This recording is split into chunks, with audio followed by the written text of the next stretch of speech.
Si le musée Grévin a bien plus de 100 ans, les footballeurs ne sont pas si nombreux à avoir eu l'honneur d'y accéder.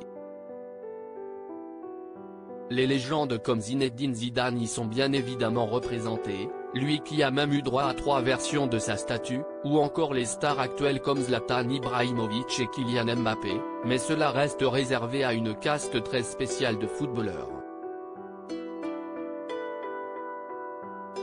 Ce lundi 6 mars, le musée parisien a intronisé l'un des joueurs les plus marquants des 10 dernières années, Antoine Griezmann.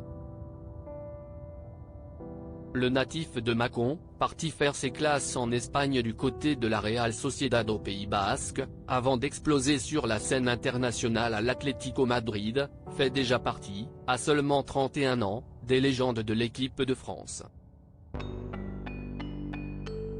Champion du monde en 2018 avec les Bleus, il a échoué l'hiver dernier en finale au Qatar, réussissant une nouvelle fois une compétition de très haut niveau.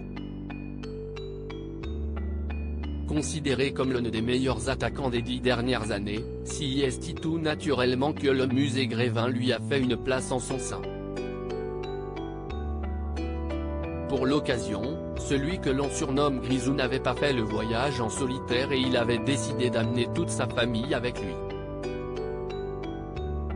Grisou sous le choc et accompagné de toute sa famille tout sourire, Antoine Griezmann était ravi d'enfin découvrir sa statue et il s'est même dit choqué, ne trouvant plus ses mots au moment de son passage sur scène. Une statue du joueur reproduisant l'une de ses célébrations iconiques et avec le maillot de l'équipe de France sur le dos. Antoine Griezmann a notamment été choqué par la ressemblance de ses mollets. Au premier rang de la salle, Pure People, présent à l'événement, a pu voir sa femme, Erika Choperena, ainsi que sa mère, Isabelle.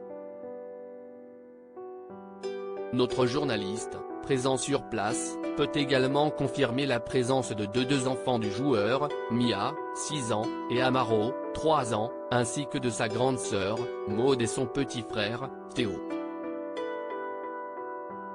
Sa dernière petite fille Alba, était absente, sûrement encore trop petite pour assister à ce genre de soirée. Le père du joueur, Alain, était également de la partie pour entendre le discours d'intronisation prononcé par Stéphane Bern, devant une salle bien garnie.